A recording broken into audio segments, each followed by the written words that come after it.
आज है 11 अक्टूबर और आज के लिए हमारे पास सिर्फ एक एडिटोरियल है। रिपोर्ट आई है राष्ट्रीय अपराध रिकॉर्ड ब्यूरो की, एनसीआरबी यानी नेशनल क्राइम रिकॉर्ड ब्यूरो ने 2023 की क्राइम रिपोर्ट जारी की है। और इस रिपोर्ट में कुछ चिंताजनक बातें सामने आई हैं। साइबर अपराध बढ़े हैं और जनजातियों के खिलाफ भी अपराध बढ़े हैं। आंकड़े आए हैं, मतलब रिपोर्ट के आंकड़े सिर्फ नंबर्स नहीं है बल्कि हमारे समाज की, हमारे देश की सामाजिक स्थिति को भी दर्शाते हैं। यदि हमारे समाज में किसी एक खास समुदाय के खिलाफ, मतलब मान लीजिए जनजातियों के खिलाफ अपराध बढ़ते हैं, या फिर महिलाओं के खिलाफ अपराध बढ़ते हैं, या सिर्फ बच्चों के खिलाफ अपराध बढ़ते हैं, तो इससे हमारे समाज की मानसिकता भी सामने आती है, लॉ एंड ऑर्डर की स्थिति भी सामने आती है, अपराधों को रोकने के लिए पुलिस के प्रयासों की स्थिति भी सामने आती है। और इन आंकड़ों का उपयोग करके अपराधों को रोका जा सकता है। इनका उपयोग नीति निर्माण में किया जा सकता है, पुलिस सुधार में किया जा सकता है, अपराधों को समझने के लिए किया जा सकता है, अलग अलग राज्यों की स्थिति को समझने के लिए और इनका कंपेयर करने के लिए किया जा सकता है, कानून बनाने के लिए इनका उपयोग किया जा सकता है। तो अलग अलग उद्देश्यों के लिए इन आंकड़ों को देखना बहुत ज़्यादा ज़रूरी है। अभी जो रिपोर्ट आई है वो है 2023 की रिपोर्ट। 2023 की रिपोर्ट, वैसे तो रिपोर्ट एक साल की देरी से चल रही है, और यहाँ पर ध्यान रखना है रिपोर्ट को पढ़ते हुए कि ये जो रिपोर्ट है वो रिपोर्टिंग के आधार पर बनाई जाती है। मतलब अपराधों की रिपोर्टिंग जहाँ पर भी ज़्यादा होती है वहाँ पर आंकड़े ज़्यादा आते हैं। इसलिए यह बिल्कुल भी ज़रूरी नहीं है कि आंकड़ों के हिसाब से हम यह कह दें कि किसी खास राज्य में अपराध ज़्यादा हो रहे हैं। मान लीजिए दो और राज्य हैं, पहला और दूसरा राज्य। पहले राज्य में अपराध ज़्यादा होते हैं लेकिन रिपोर्टिंग कम होती है, जबकि दूसरे राज्य में अपराध कम होते हैं पहले राज्य की तुलना में, लेकिन रिपोर्टिंग ज़्यादा होती है। तो रिपोर्ट में दूसरे राज्य में ज़्यादा अपराध दिखाई दे सकता है, लेकिन ऐसा ज़रूरी नहीं है कि वहाँ पर अपराध ज़्यादा हो। तो रिपोर्टिंग के आधार पर आंकड़े आते हैं, इसलिए ध्यान से, सतर्कता से हमें पढ़ना चाहिए। किसी भी निष्कर्ष तक नहीं पहुँचना चाहिए। वास्तविक आंकड़े अलग हो सकते हैं, मतलब बहुत सारे ऐसे अपराध होते हैं जिनको कभी रिकॉर्ड नहीं किया जाता है। तो रिपोर्टिंग के आधार पर ये रिपोर्ट बनाई गई है और इसे सतर्कता से पढ़ना ज़रूरी है। दो बातें यहाँ पर हाईलाइट हो रही है, एक तो साइबर अपराध और दूसरा जनजातियों के खिलाफ होने वाले अपराध। दोनों में बहुत ज़्यादा बढ़ोतरी है। देखते हैं क्या बातें रिपोर्ट में कही गई है। तो सबसे पहले कुछ मुख्य बातें हैं जिनमें बताया गया है कि हत्या के मामले थोड़े से कम हुए हैं, लगभग 2.8% की कमी हुई है। तो हत्या के मामले कम हुए हैं, लेकिन एसटी समुदाय के खिलाफ यानी अनुसूचित जनजातियों के खिलाफ जो अपराध होते हैं उनमें 28.8% की भारी वृद्धि हुई है, ये कहती है एनसीआरबी की क्राइम रिपोर्ट। साइबर अपराधों में भी वृद्धि हुई है। कितनी वृद्धि हुई है? लगभग 31.2% की वृद्धि हुई है। आगे बात कही गई है, हत्या के मामले जो होते हैं, हत्या के मामले अक्सर विवादों से जुड़े हुए होते हैं, व्यक्तिगत दुश्मनी से जुड़े होते हैं। तो इस तरह के मामलों में हत्या के मामले सामने आते हैं, और यहाँ पर इस रिपोर्ट में बताया गया है कि हत्या के मामले कम हुए हैं। इसका मतलब ये है कि कानून प्रवर्तन एजेंसियों को थोड़ी सी राहत मिलने वाली है। हत्या के अलावा जनजातीय समुदायों को हाईलाइट किया गया है, क्योंकि यहाँ पर जनजातीय समुदाय के खिलाफ होने वाले अपराधों में वृद्धि बताई गई है। और इसका सबसे बड़ा कारण जो बताया गया है वो ये है कि मणिपुर में जो जातीय हिंसा हुई थी उसके कारण बहुत सारे मामले बढ़ गए हैं। 2023 में यहाँ पर लगभग 3,399 यानी लगभग 3400 मामले दर्ज हुए हैं, जबकि 2022 में सिर्फ एक मामला दर्ज हुआ था। तो मणिपुर की जाति हिंसा के कारण जनजातीय समुदाय के खिलाफ होने वाले अपराधों में वृद्धि दिखाई दे रही है। लेकिन मणिपुर के अलावा भी देश के दूसरे हिस्सों में, जैसे कि मध्य प्रदेश में और राजस्थान में, जनजातियों के खिलाफ अपराधों में काफ़ी ज़्यादा वृद्धि दर्ज की गई है। और सीधी सी बात है कि जनजातीय समुदाय असुरक्षित है, लंबे समय से असुरक्षित है, और इस तरह के मामले और इस तरह की रिपोर्ट उनकी हकीकत को सामने लाती है। इसलिए हमें इस समुदाय के खिलाफ संवेदनशीलता से देखना चाहिए। जनजातीय समुदाय के अलावा साइबर अपराध बढ़ रहे हैं। यह एक बहुत ज़्यादा जटिल और एक अलग ही दुनिया है। यहाँ पर हम जैसे रियल वर्ल्ड में हैं, वैसे ही हमारी एक उपस्थिति साइबर दुनिया में भी है। जब से इंटरनेट का प्रसार बढ़ा है, मोबाइल फ़ोन सबके पास है, दुनिया भर में, देश भर में, गाँव तक मोबाइल का और इंटरनेट का प्रसार हुआ है। और इस प्रसार के कारण कुछ अच्छी बातें भी सामने आई हैं, लेकिन उसके साथ हमें कुछ दुखद बातें, कुछ नुकसान, कुछ हानिकारक घटनाएं भी देखने को मिलती हैं। इंटरनेट पहुंच बढ़ी है और उसके साथ साथ वित्तीय धोखाधड़ी और यौन अपराध भी बढ़े हैं। मतलब साइबर रूप से भी ऐसी घटनाएँ सामने आती हैं जो बच्चों के साथ, बच्चियों के साथ, महिलाओं के साथ होती है। ऑनलाइन रूप से भी इस तरह के अपराध किए जा रहे हैं और वित्तीय धोखाधड़ी भी बढ़ रही है। इसको ध्यान में रखते हुए ज़रूरी है कि इनके लिए डेडिकेटेड सेल का निर्माण किया जाना चाहिए, साइबर सेल का निर्माण किया जाना चाहिए और इस तरह के अपराधों को रोकने के लिए बहुत ज़्यादा तत्परता के साथ कदम बढ़ाए जाने चाहिए। पुलिस की ओर से, सरकार की ओर से, विशेषज्ञों से भी इन मामलों में मदद ली जानी चाहिए, कंपनियों के साथ सहयोग किया जाना चाहिए। तो सभी मिलकर साइबर दुनिया में होने वाले अपराधों को रोक सकते हैं। साइबर अपराध के अलावा बच्चों के खिलाफ होने वाले अपराधों में भी वृद्धि हुई है। 2023 में लगभग 9.2% की वृद्धि दर्ज की गई है बच्चों के खिलाफ होने वाले अपराधों में। इनमें से ध्यान देने वाली बात है और सबसे दुखद बात यह है कि जितने भी अपराध हुए हैं उनमें से लगभग 96% मामले उन लोगों के खिलाफ हैं, मतलब 96% मामलों में अपराधी कोई परिचित है, बच्चे का परिचित आदमी ही अपराधी है और लगभग 1,77,335 मामले दर्ज किए गए हैं। बच्चों के खिलाफ होने वाले अपराधों को रोकने के लिए माँ बाप के द्वारा, स्कूल में टीचर्स के द्वारा बच्चों को गुड टच और बैड टच की शिक्षा दी जानी चाहिए। उन्हें बताया जाना चाहिए गुड टच क्या होता है, बैड टच क्या होता है, किस तरह से लोगों के साथ व्यवहार किया जाना चाहिए और किस तरह से लोग यदि उनके साथ व्यवहार करते हैं तो उसे बच्चा कैसे पहचान सकता है। गुड टच और बैड टच की शिक्षा दी जानी चाहिए ताकि बच्चों की मासूमियत किसी की हैवानियत का शिकार न होने पाए।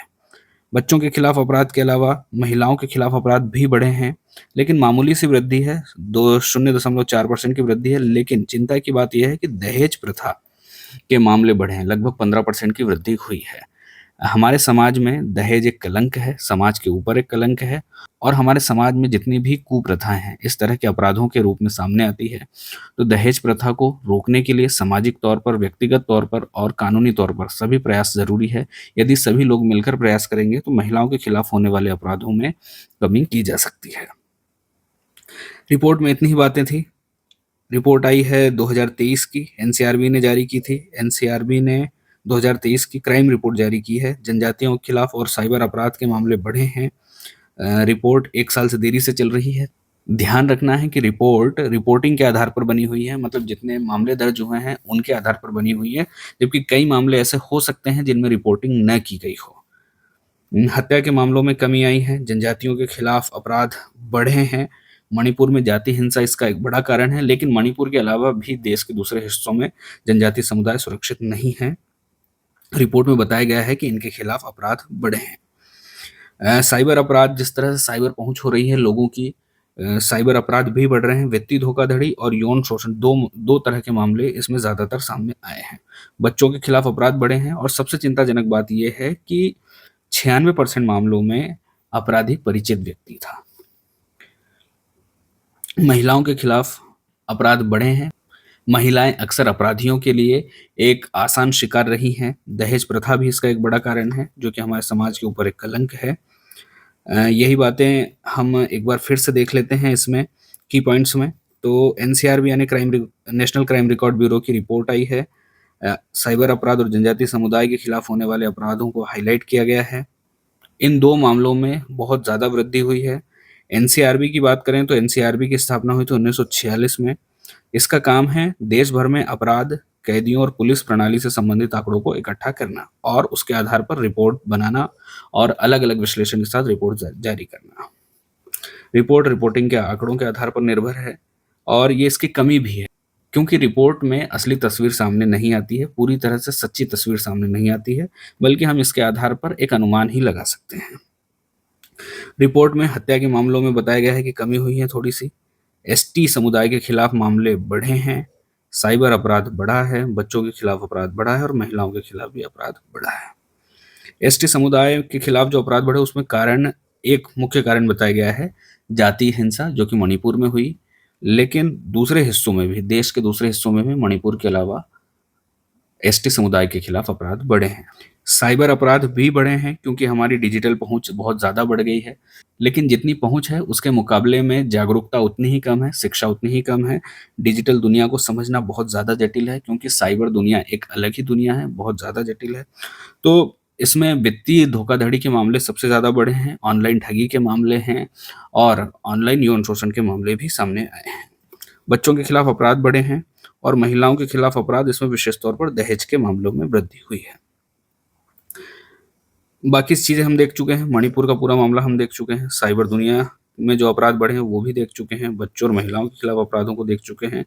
नीतिगत मामले क्या हो सकते हैं कि पूरी प्रणाली, रिपोर्टिंग की प्रणाली और रिकॉर्डिंग की प्रणाली का एकदम स्टैंडर्ड प्रणाली होनी चाहिए, आसान पहुँच होनी चाहिए लोगों की, ताकि इन आंकड़ों को आसानी से दर्ज किया जा सके। पूरे पुलिस सिस्टम को जोड़ा जाना चाहिए ताकि देश भर के आंकड़ों को एक जगह पर इकट्ठा करके उनका विश्लेषण किया जा सके, ताकि उनके आधार पर ज़रूरी निर्णय लिए जा सकें।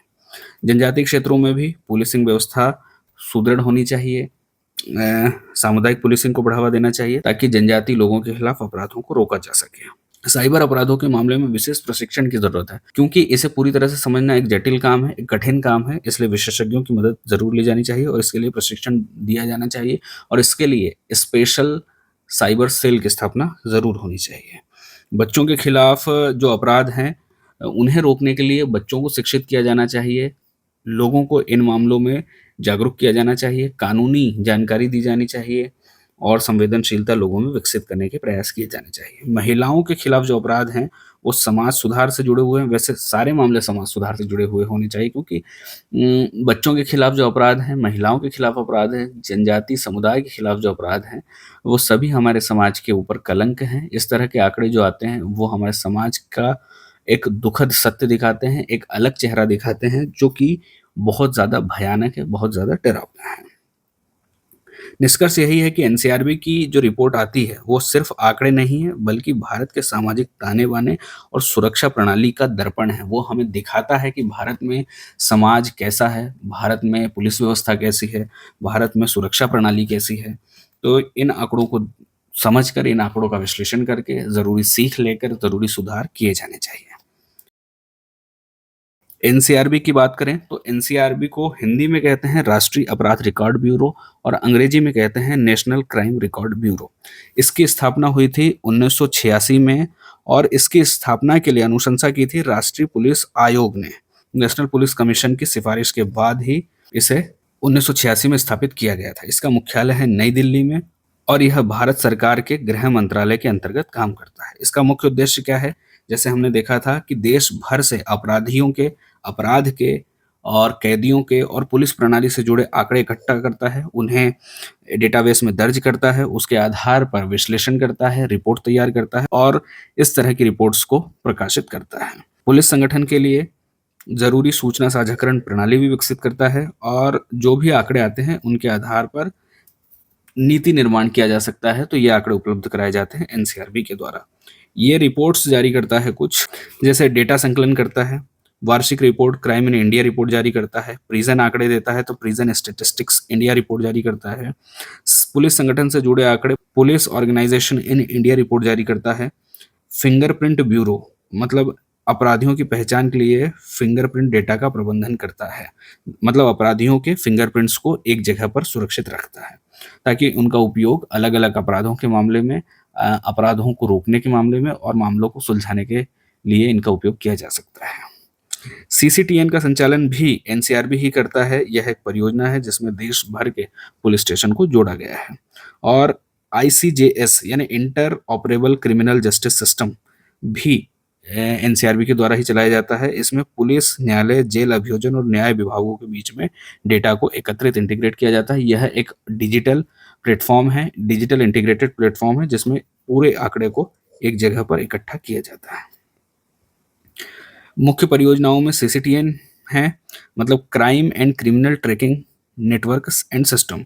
इसे शुरू किया गया था 2009 में। इसमें सभी थानों को ऑनलाइन जोड़ा गया था और जिसमें एफआईआर, चार्जशीट, केस डायरी, इन सभी की जानकारी का डिजिटलीकरण किया गया था ताकि राष्ट्रीय स्तर पर इन अपराध का, इन रिकॉर्ड्स का एक्सेस किया जा सके।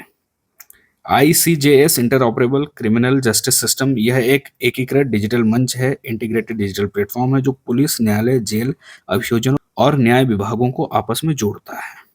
इसके बाद है AFIS automated fingerprint identification system. यह सभी राज्यों के अपराधियों के फिंगरप्रिंट्स को डिजिटल रूप से दर्ज करता है और सभी राज्यों के अपराधियों के फिंगरप्रिंट्स को जोड़ता है ताकि इनका उपयोग अलग अलग मामलों में पुलिस के द्वारा किया जा सके।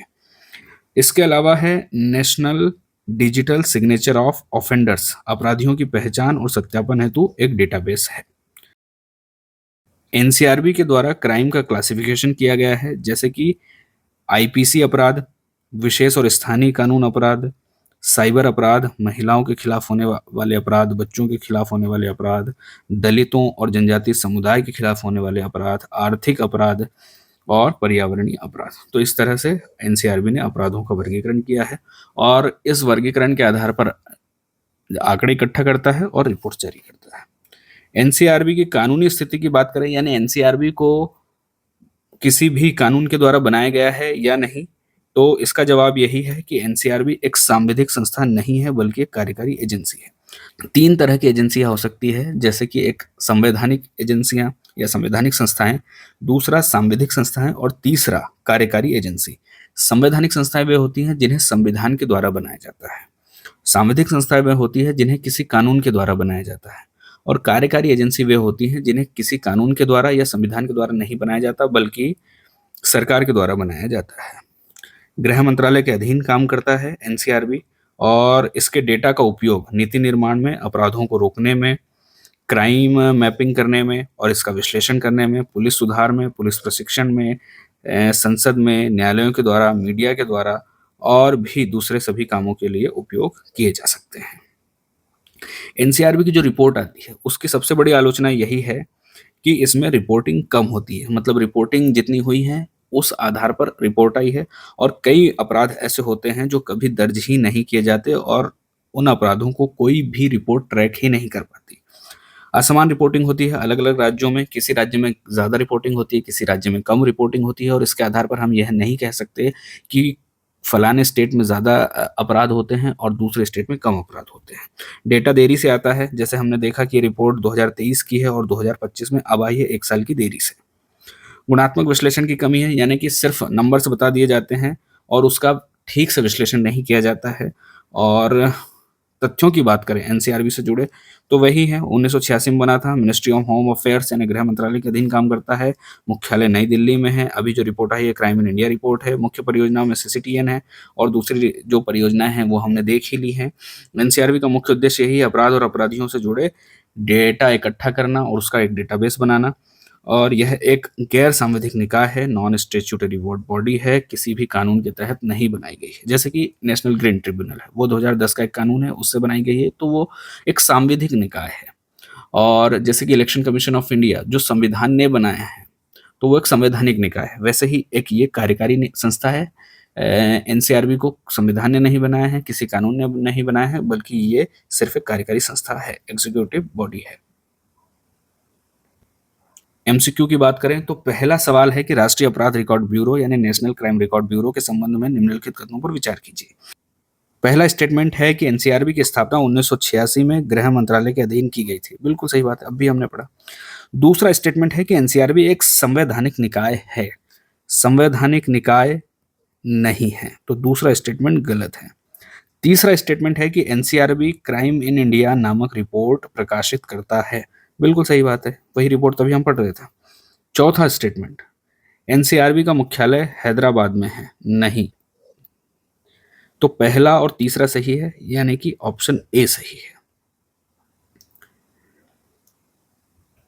दूसरा सवाल है कि निम्नलिखित में से कौन सा एनसीआरबी द्वारा प्रकाशित नहीं किया जाता है। क्राइम इन इंडिया रिपोर्ट बिल्कुल जारी की जाती है, प्रिजन स्टेटिस्टिक्स इंडिया जारी की जाती है, accidental death and suicides in India बिल्कुल जारी की जाती है। State of forest report, state of forest report को फॉरेस्ट सर्वे ऑफ इंडिया यानी एफएसआई के द्वारा प्रकाशित किया जाता है। इंपॉर्टेंट रिपोर्ट है, कभी आएगी तो हम पढ़ेंगे। तीसरा सवाल है, एनसीआरबी द्वारा संचालित सीसीटीएन परियोजना का मुख्य उद्देश्य क्या है। ऑप्शन ए, सभी राज्यों में वन अपराधों का डिजिटल रिकॉर्ड रखना। नहीं।